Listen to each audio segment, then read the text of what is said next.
قرآن کے در حقیقت انسان کے اوپر 6 حقوق ہیں، یاد رکھے جائیں. یہ جزدانوں میں بسا کر کے، جزدانوں میں لپیٹ کر کے، خوشبو میں بسا کر کے تاکنیسیاں پر رکھنے کے لیے نہیں آیا ہے، بلکہ اس کے حقوق ہیں. وہ حقوق آپ کو ادا کرنے ہیں. کتنے حقوق ہیں امتیوں کے اوپر؟ قرآن حکیم کے کتنے حقوق؟ 6 حق ہیں، گناتا ہوں. قرآن حکیم پر ایمان لانا. ایمان لانے کا مطلب اللہ کا کلام پڑھنا، سمجھنا، عمل کرنا، دوسروں تک پہنچانا، اور اس کی جگہ پر کسی اور کتاب کو ترجیح نہ دینا. 6 حق ہیں. پھر سے دیکھو، ایمان لانا یہ اللہ کا کلام، پڑھنا، سمجھنا، عمل کرنا، دوسروں تک پہنچانا، اور اس کی جگہ کسی دوسری کتاب کو نہیں دینا. کیا یہ حق ادا ہو رہا ہے؟ قرآن پر لوگ ایسے ہی ایمان لے آئے ہیں، اللہ کا کلام ہے، لیکن بقیہ جو حقوق ہیں وہ ہم ادا کر رہے ہیں. ارے کچھ لوگوں نے تو مسجدوں سے قرآن حکیم کو ہٹا دیا، اس کی جگہ پر دوسری کتاب کی تعلیم کرتے ہیں، دوسری کتاب پڑھ رہے ہیں. انہوں نے رحل کے اوپر قرآن حکیم کو چھوڑ کر کے دوسری کتاب پڑھنا شروع کر دیا ہے، یعنی قرآن حکیم کی جگہ ایک دوسری کتاب کو دے دیے. قرآن حکیم کی توہین اس سے بڑی اور کیا ہو سکتی ہے؟ قرآن حکیم کا حق ادا ہو رہا ہے.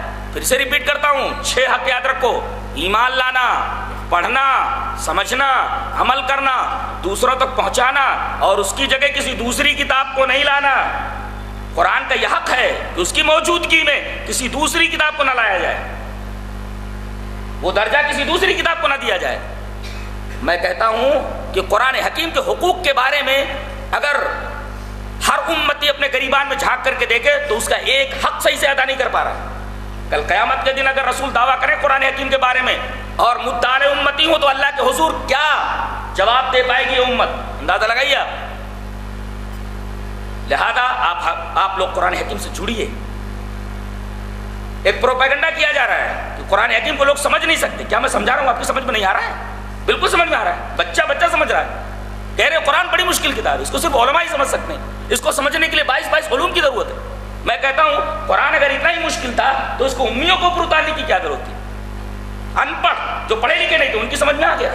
یہ پڑھے لکھے جو ہے ان کی سمجھ میں نہیں آ رہا ہے. قرآن امیوں کے درمیان نازل کیا گیا، جس کے اوپر یہ قرآن اتارا گیا وہ خود امی تھا. ہمارے نبی امی تھے، پڑھے لکھے نہیں تھے. آپ کے اوپر قرآن اتارا گیا اور آپ جن کے درمیان بھیجے گئے وہ سب امی تھے. وہ الذی بعث فی الامیین رسولا منہم، وہی ذات ہے جس نے اپنے رسول کو جو امی ہے امیوں کے درمیان بھیجا، جو پڑھے لکھے نہیں، کسی کالج میں نہیں گئے تھے، وہ کسی اسکول میں نہیں گئے تھے. ان لوگوں کی سمجھ میں قرآن آ گیا، لیکن ان پڑھے لکھے جاہلوں کی سمجھ میں نہیں آ رہا ہے قرآن. اور قرآن حکیم بولتا ہے وَلَقَدْ يَسَّرْنَا الْقُرْآنَ لِلذِّكْرِ فَهَلْ مِن مُدَّكِرٍ، ہم نے قرآن کو بہت آسان کر دیا ہے، تو کیا کوئی ہے قرآن سے نصیحت حاصل کرنے والا؟ اس کے بعد ایک اعتراض کا جواب دیا جا رہا ہے، قرآن حکیم کو جملہ واحدہ کیوں نہیں اتار دیا گیا توریت کی طرح؟ ایک ساتھ کیوں نہیں اتار دیا گیا؟ یہ 23 سالوں میں دھیرے دھیرے کیوں اترا؟ جواب دیا جا رہا ہے وَقَالَ الَّذِينَ كَفَرُوا لَوْلَا نُزِّلَ عَلَيْهِ الْقُرْآنُ جُمْلَةً وَاحِدَةً، قرآن حکیم کو جملہ واحدہ یک بارگی کیوں نہیں اتار دیا؟ ایٹ اے ٹائم کیوں نہیں اتار دیا گیا؟ اس کو رفتہ رفتہ گریجولی نبی کریم صلی اللہ علیہ وسلم پر 23 سالوں کے دوران کیوں نازل کیا گیا؟ ایک ساتھ اتار دیا جاتا. جواب دیا جا رہا ہے قرآن حکیم کی مثال بارش کی سی ہے، اور بارش وہی مفید ہوتی ہے جو وقتاً فوقتاً ہو. اگر 4 مہینے کی بارش ایک ہی دن ہو جائے تو رحمت کی وجہ زحمت بن جاتی ہے. تو قرآن حکیم کی مثال بارش سے دی گئی، اور بارش وہی مفید ہوتی ہے جو وقتاً فوقتاً ہو. کھیتیوں کے لیے مفید، انسانوں کے لیے مفید، سڑکوں کے لیے مفید، کائنات کے لیے، فضاؤں کے لیے، ساری چیزوں کے لیے مفید بارش اس وقت ہوتی ہے جب گریجولی ہو، دھیرے دھیرے ہو. ایٹ اے ٹائم اگر 4 مہینے کی بارش ایک دن نازل کر دی جائے تو اس سے کچھ فائدہ حاصل ہونے والا نہیں ہے. تو قرآن حکیم یہ بارش آتی ہے مادی چیزوں کے لیے، اور قرآن حکیم بارش ہے رحمت کی جو انسان کے دلوں پر نازل ہوتی ہے. اسی وجہ سے بڑی مماثلت ہے بارش میں اور قرآن حکیم میں. جیسے بارش اگر کسی ایسی زمین پر گرے جو پتھریلی ہو تو اس پر سبزہ اگے گا؟ پانی بہہ کر نکل جائے گا. ایسے ہی لوگوں کے دل اگر سخت ہو گئے ہوں تو قرآن حکیم ان کو سنائے تھے، اس کان سے سنائیں گے اس کان سے نکال دیں گے، اس لیے کہ ان کے دل پتھر کے، ان کے دل پتھر کے. تو قرآن بارش کو انگیز کرنے کے لیے زمین بھی ویسی ہونی چاہیے. پتہ یہ چلا کہ قرآن حکیم سے وہی لوگ فائدہ اٹھا سکتے ہیں جن کو فائدہ اٹھانے کی طلب ہو.